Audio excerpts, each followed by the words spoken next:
नमस्कार दोस्तों। आज से हम बात करेंगे जी यूपीएससी मेंस एग्जाम के लिए आंसर राइटिंग प्रैक्टिस के बारे में। आंसर राइटिंग प्रैक्टिस, देखो प्री एग्जाम हो चुका है तो प्री के लिए आपने काफ़ी नॉलेज गेन कर ली, तो मेंस का भी आपने सिलेबस पढ़ लिया होगा या पढ़ रहे होंगे। अब बात यह है कि मेंस एग्जाम में अगर आपका जो आपने मैटर याद किया है वो ढंग से अगर आपने नहीं परोस पाए आप, तो मार्क्स नहीं मिलते। तो अगर आपको कभी कभी कम ज्ञान भी है पर अगर आपने परोसा अच्छे ढंग से है तो मार्क्स अच्छे मिल जाते हैं। ये अमूमन देखा गया है यूपीएससी मेंस के बारे में। तो अधिक बातें नहीं करेंगे, हम ना प्रैक्टिस कर करके अपना जो भी है इसको आंसर राइटिंग को निखारेंगे। देखते हैं जी, प्रैक्टिस करते हैं। पहला प्रश्न देखते हैं क्या है। जनरल स्टडी पेपर 1 अभी मैंने कवर किया है, उसके पेपर क्वेश्चन हम देखेंगे। देखते हैं जी।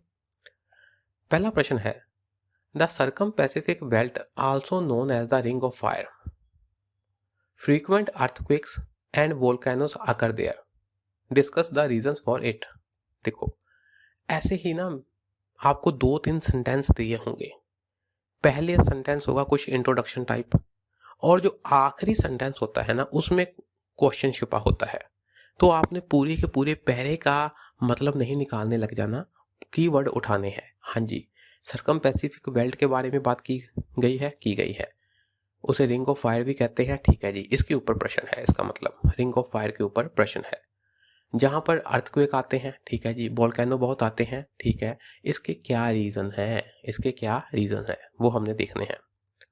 250 वर्ड्स इन्होंने मेंशन किया है। 15 मार्क्स का क्वेश्चन है।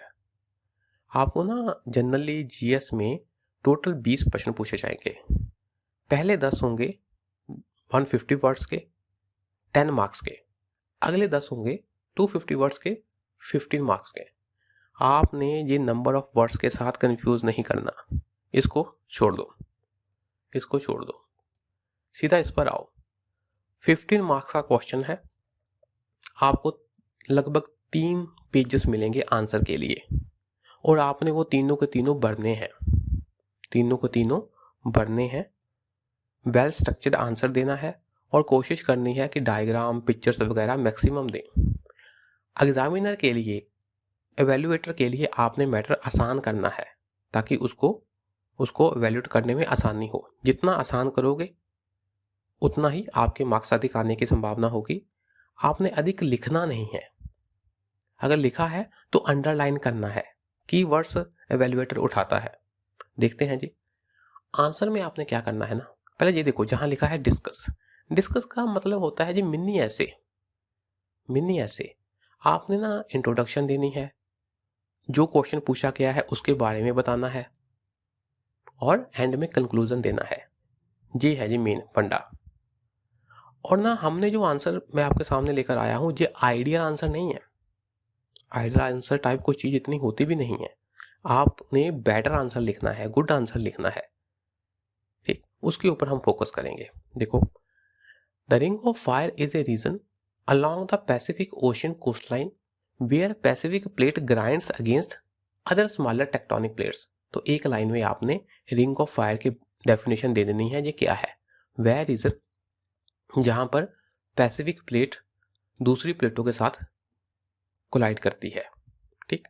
एक लाइन में आपने इंट्रोडक्शन दे देनी है, जहां पर आप ऐसे इंट्रो भी लिख सकते हो, मोटा सा इंट्रो INTRO, या पूरा इंट्रोडक्शन भी लिख सकते हो, या एक लाइन में वैसे ही इंट्रोडक्शन दे दो और रिंग ऑफ फायर को अंडरलाइन कर दो।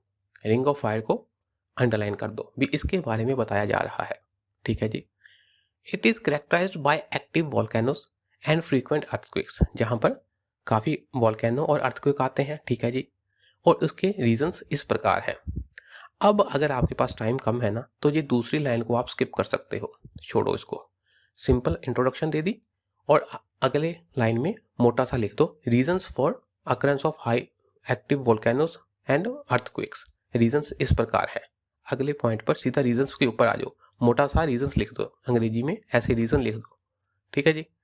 रीजन लिख दिया, रीजन लिख दिया, तो इसको ऐसे डब्बा सा भी बना सकते हो कि एग्जामिनर को पता चल जाए कि हाँ भी अब रीजंस बताए जा रहे हैं। ऐसे डब्बा सा बना दो।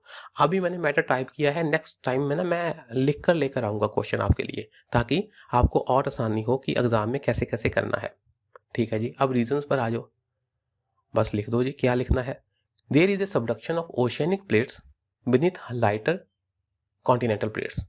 ये कॉन्टिनेंटल प्लेट है, ठीक, तो ये है आपका ओशियनिक प्लेट। ओशियनिक प्लेट जो कि डेंस होती है वो इधर से मूव कर रही है आपकी कॉन्टिनेंटल प्लेट, इधर से मूव कर रही है आपकी ओशियनिक प्लेट, और ओशियनिक प्लेट डेंस होने के कारण नीचे धंस जाती है। नीचे जब धंस गई तो जहां पर वो मेल्ट होकर ना, जो उसके बीच मैटर है वो मेल्ट होकर राइज करेगा और जहां पर वोल्केनो बना देगा। ठीक है जी। आपने फटाफट ना ये डायग्राम बना देनी है, ऐसे ऐसे ऐसे ऐसे ऐसे ऐसे इसको लिख देना है ओशियनिक प्लेट, ओशियनिक प्लेट। और इधर से आ रही है आपकी कौन सी, ऐसे ऐसे ऐसे ऐसे ऐसे लिख देना है, यह है कॉन्टिनेंटल प्लेट। फटाफट ऐसे डायग्राम बनाकर, ठीक, ऐसे तीर लगा देने हैं कि इनकी मूवमेंट इस प्रकार है, और जहां पर लिख देना है जहां पर मेल्टिंग हो रही है, एम से मेल्टिंग, ऐसे एरो लगाकर मेल्टिंग हो रही है, और जहां से मैग्मा राइज हो रहा है, और जहां पर क्या है ऊपर वोल्केनो बन गए। फटाफट ऐसी ना डायग्राम बना देनी है बड़ी सी, और साथ साथ में लिख देना है ये कौन सी प्लेट है, ये कौन सी प्लेट है, ये कौन सा जोन है, सबडक्शन जोन है, और मैग्मा राइज होकर वोल्केनो बना रहा है। इस प्रकार आपने फटाफट ये वाली डायग्राम जरूर देनी है। एग्जामिनर डायग्राम को ही ज़्यादा देखते हैं। ठीक है जी। तो आपने बता दिया कि जहाँ पर सबडक्शन जोन में क्या होता है जी, the magma, the plate gets partially melted and forms magma, plate magma बनाती है, and this rising magma forms volcano, तो ये ऊपर आकर वोल्केनो बना देता है। इस प्रकार आपने लिख देना है वोल्केनो कैसे बनते हैं।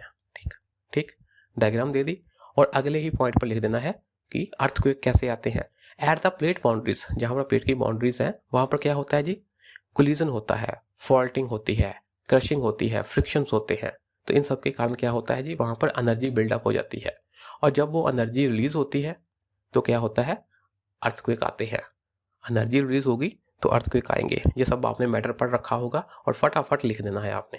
ठीक है जी। एक लाइन में आपने अर्थक्वेक कैसे आते हैं उसके बारे में लिख दिया बस। फिर बाद में क्या करना है, आपने कुछ सिग्निफिकेंस सा बताते हुए भी हमको क्या करना चाहिए उसके बारे में कुछ लिखते हुए कंक्लूड कर देना है। जहां पर आप लिख भी सकते हो कंक्लूजन, CON है ना, कंक्लूजन जहां पर ऐसे लिख सकते हो CONCLUSION, ऐसे लिखकर इसको अंडरलाइन कर दो, जब बॉक्स बना दो, ठीक, और आगे एक्सप्लेन कर दो। Since the coastlines of the Pacific ocean is very vast, Pacific ocean का जो तटीय क्षेत्र है, कोस्टलाइंस है, वो बहुत वास्ट है। तो अगर वहाँ ये इतना बड़ा एरिया है, तो अगर यहाँ पर वोल्केनो और अर्थक्वेक आते हैं, इसका मतलब यहाँ पर डिस्टर्बेंस बहुत ज़्यादा आएंगी। So the potential for disturbance due to volcanoes and earthquake is also very high. जहाँ पर खतरा बहुत है जी, पोटेंशियल बहुत ज़्यादा है भूकंप आने का, वोल्केनो आने के, ज्वालामुखी आने के। तो फिर क्या करना चाहिए जी, we can not control this natural phenomena, ये कुदरती फिनोमिना है, हम इसको कंट्रोल नहीं कर सकते। तो क्या कर सकते हैं, so effort should be made to adapt these hazards, इन हैजार्ड्स को अडेप्ट करने के प्रति एफर्ट करने चाहिए। इस प्रकार कुछ फ्यूचर एक्शन की तरफ ध्यान दिलाते हुए आपने कंक्लूड कर देना है। तो पेज पूरे पूरे बढ़ने हैं जितने दिए हैं, 3 पेज हैं, तीनों के तीनों बढ़ने हैं मोटा मोटा लिखकर। ठीक है जी। ये आपका एक क्वेश्चन हो गया जी। मेन हमारा मोटिव यहाँ पर रिंग ऑफ फायर समझने का नहीं था, बेसिक था कि हमने आंसर कैसे लिखना है। कुछ इंट्रोडक्शन, एक आध लाइन की, ज़्यादा फैलाओ, ज़्यादा खिलारा वगैरह नहीं करना आपने, और फिर मेन बात लिखनी है जो क्वेश्चन में पूछी गई है, रीज़न क्या है। ठीक है जी, लिख दिए, दोनों के रीज़न लिख दिए। डायग्राम इज़ वेरी इंपॉर्टेंट, वो जरूर बनानी है, ठीक, और फिर एंड में कंक्लूजन देते हुए क्वेश्चन को समाप्त कर देना है। ऐसी ही कहानियाँ लिख लिख कर 3 पेज नहीं बढ़ने। होता क्या है, आपको जब पेपर मिलता है ना, तो जो नए कैंडिडेट हैं वो पहले 2-3 क्वेश्चन पर ही इतनी जान लगा देते हैं कि बाद में वो इतना नहीं लिख पाते, उनके पास टाइम की शॉर्टेज हो जाती है। इसलिए हमने प्लानिंग से चलना है। ये प्रश्न हो गया जी। ऐसे ही हम ना क्वेश्चन डिस्कस करते ना कमियों को बाहर निकालेंगे, चीज़ों को समझेंगे। ठीक है जी। अगला क्वेश्चन देख लेते हैं, क्या है अगला क्वेश्चन। डेल्टास, डेल्टा की बात हो रही है। Have their own ecological as well as economic importance, इनकी इंपॉर्टेंस है जी, ठीक है। इंट्रोडक्शन दी है इन्होंने पहली लाइन में, दी है जी, बात सही है। बट दीज डेज आजकल क्या हो रहा है, deltas are facing threats due to human activities, human activities के कारण डेल्टा को खतरा है। ठीक, एनालाइज दीज थ्रेट्स, बताओ ये कौन कौन से खतरे हैं। ठीक, बताओ, एनालाइज करना है, एनालाइज करना है उनको, कैसे कैसे ये खतरे इम्पैक्ट कर रहे हैं डेल्टा को। 250 वर्ड्स छोड़ो इसको, 15 मार्क्स है, 3 पेज आपने बनने ही बनने हैं। ठीक है जी, डेल्टा के बारे में बात हुई है तो पहले एक लाइन में डेल्टा क्या है उसके बारे में लिख दो। इंपॉर्टेंस की बात हुई है तो डेल्टा की इंपॉर्टेंस लिख दो। ठीक है जी, दूसरा ये वाला पहलू हो गया। कोशिश करो आप ऐसे ही एग्जाम में ना आपने सर्कल लगा देने हैं, कीवर्ड्स के ऊपर सर्कल लगा देने हैं, और कुछ कुछ जो अच्छी बातें हैं, जो कुछ कीवर्ड्स और हैं इंपॉर्टेंट, उनको अंडरलाइन भी कर सकते हो। इंपॉर्टेंस बता दी। अब मेन क्वेश्चन पर आना है, थ्रेट्स, ह्यूमन एक्टिविटी के कारण कौन कौन से खतरे हैं, इनको बस उनको एक्सप्लेन कर देना है। कर दिया जी। और एंड में कंक्लूजन, जहां पर लिख दो कंक्लूजन, कंक्लूजन ऐसे लिखकर, ठीक है, उसको ऐसे बॉक्स में डाल देना है और कंक्लूजन लिख देना है कि हमको क्या करना चाहिए। बस जो जो हमने अभी डिस्कस किया है उसी को लिख दो। अब जी पहली लाइन क्या लिखोगे जी, डेल्टा क्या है। A river delta is a depositional feature, जहां पर जैसे नदियां बहती हैं ना तो अपने साथ मिट्टी के कण लेकर आती हैं, तो जब वो समुद्र से मीट करती हैं वहां पर ऐसे कण डिपॉजिट कर देती हैं। तो डिपोजिशनल फीचर है ये, या लैंड फॉर्म है, that is formed at the mouth of the river, river के माउथ पर ये बनते हैं। रिवर का माउथ क्या होता है आपने पढ़ा होगा, क्या है, जहां पर रिवर समुद्र को मिलती है उसे कहते हैं mouth of the river. Means where a river flows or meets a larger water body. ठीक है जी, एक लाइन में आपने बता दिया डेल्टा क्या होता है। ठीक है जी, अब उसकी इंपॉर्टेंस बता दो। ये बहुत फर्टाइल सॉइल होती है, ठीक है जी, जहाँ पर वेजिटेशन भी बहुत डेंस और डाइवर्स होती है। ठीक है जी, ये एज ए डिफेंस मैकेनिज्म के रूप में काम करती है अगेंस्ट सी हैजार्ड्स। सी हैजार्ड कौन कौन से, स्टॉर्म्स हो गया, सुनामी हो गई, साइक्लोन वगैरह से हमको बचाते हैं। और act as a filter, filter जो वाटर में इम्प्योरिटीज होती हैं वो जहाँ पर डेल्टा में काफ़ी फिल्टर हो जाती हैं। ठीक है जी, कुछ कुछ आपने अब इंपॉर्टेंस लिख दी। अब मेन पॉइंट पर आओ, क्वेश्चन में क्या पूछा गया है, threats posed by human activities, ऐसे लिख दो, या सिंपली थ्रेट्स लिख दो बड़ा सा और उसको सर्कल लगा दो, आगे 2 बिंदियां लगा दो और आंसर लिखना शुरू कर दो जी, मेन पॉइंट लिखने शुरू कर दो। अपस्ट्रीम लैंड यूजेस चेंजेस, जैसे नदी है, नदी यहाँ से ऐसे गई जहाँ पर समुद्र को मिल गई, पर इसकी ऊपर वाले हिस्से में जहाँ से नदी बहकर आ रही है वहाँ पर काफ़ी लैंड यूज की चेंजेस हो रही हैं, जैसे एंटी इरोजन एग्रीकल्चरल प्रैक्टिसेस, ऐसे ऐसे एग्रीकल्चर प्रैक्टिस हो रही हैं कि उसके कारण क्या है, इरोजन नहीं हो रहा। जो नदी है, जैसे मान लो आपने जहाँ पर खेत है, आपका खेत है तो जहाँ पर आपने नदी के आसपास ऐसे दीवार बना दी ताकि नदी का पानी खेत में ना जाए, तो दीवार बनाने के कारण, मिट्टी की दीवार या कैसे भी बाउंड्री बना दी, दीवार बनाने के कारण नदी का पानी इधर नहीं जाएगा और इधर की मिट्टी नदी में नहीं समा पाएगी। तो इसलिए इरोजन मटेरियल, इरोजन वाला लोड जो मिट्टी के कण होते हैं वो कम हो गए हैं। डैम कंस्ट्रक्शन कर दिए हैं, डैम कंस्ट्रक्शन के कारण भी मिट्टी का लोड रिवर में कम हो गया है। ठीक है जी, have reduce river sediments, sediments कम हो गए हैं, तो अगर सेडिमेंट ही कम हो गए तो आगे जाकर डिपोजिशन क्या होगा, वो भी कम होगा, thus delta formation is also reduced. ये बात हो गई। In the deltas construction of flood defences, delta area में क्या है, जैसे मान लो कि ये वाला एरिया का डेल्टा है, ठीक, तो जहां आपने दीवारें बना दी कि इधर से पानी उधर ना आए, तो इससे भी क्या है, उससे भी क्या है, सेडिमेंट डिपोजिशन कम हो गई, जो सेडिमेंट है वो समुद्र में अधिक जा रहे हैं, डिपोजिशन कम हो रही है। ये पॉइंट हो गया जी। इसके अलावा देखो जी, activities such as pumping of ground water, जमीन के पानी को निकालना, oil and gas pumping, oil निकालना, गैस निकालनी, ग्राउंड वाटर निकालने। फिर ध्यान से देखो, देखो ये है नदी मिली, ये है समुद्र, ठीक है जी। इस एरिया में अगर आप पंपिंग करोगे, चाहे ग्राउंड वाटर की, चाहे ऑयल की, चाहे गैस की, जितनी आप पंपिंग करोगे तो अंदर ही अंदर से क्या होगा, जो खारा पानी है समुद्र का वो इस एरिया में मिक्स हो जाएगा। इस एरिया में मिक्स हो गया मतलब डेल्टा में भी मिक्स हो गया।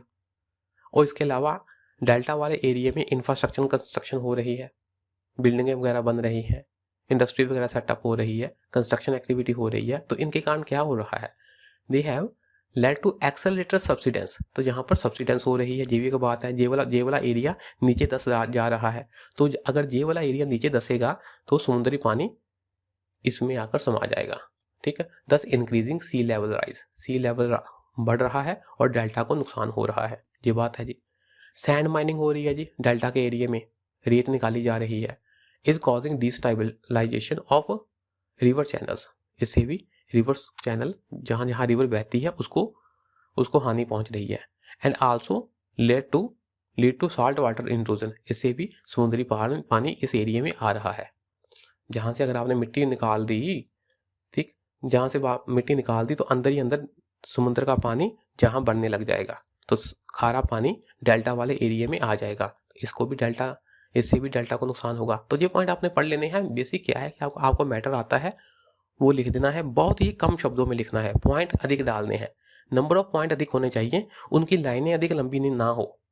ऐसे आप डॉट डालकर लिख दो, जहाँ स्टार डालकर पॉइंट लिख दो, स्टार डालकर पॉइंट लिख दो, नंबर ऑफ पॉइंट अधिक होने चाहिए जी। ऐसे नहीं पहले पहले लिखे जा रहे हैं, ये बात बनेगी नहीं इससे, ठीक है जी। तो एंड में लिख दो जी कंक्लूजन, निष्कर्ष क्या है। It is the need of the hour to remove or at least reduce threats posed to deltas due to human activities. तो जो ये खतरे हैं इनको जहाँ तो रिमूव कर दो, अगर नहीं रिमूव कर पा रहे तो कम से कम रिड्यूस तो कर दो, कम तो कर दो, ताकि हम डेल्टा को बचा ले। नहीं तो क्या होगा, otherwise many negative implications will be seen in near future, आने वाले भविष्य में जहाँ पर बहुत नेगेटिव प्रभाव, दुष्प्रभाव देखने को मिलेंगे। किसके कारण, ड्यू टू इकोलॉजिकल इम्बैलेंस के कारण। ऐसा कुछ लिख दो, ये मैंने लिखा है। इसी प्रकार आप भी लिख सकते हो कुछ अपने से कंक्लूजन कि समय की जरूरत है, need of the our is क्या है कि एनजीओ को, सिविल सोसाइटी को, सरकारों को, इन सबको इकट्ठा आना चाहिए ताकि हम अपने वातावरण के प्रति, अपने डेल्टा के प्रति अच्छे कदम उठाएं। और जो हमने ये थ्रेट्स पढ़े हैं इनको कम करना चाहिए, ऐसा लिखते हुए आपने कंक्लूड कर देना है और पूरे पेज बढ़ने हैं। ठीक है जी, ठीक है। आज के लिए इतना ही रखते हैं, बाकी नेक्स्ट क्लास में करेंगे। शुक्रिया जी, थैंक यू।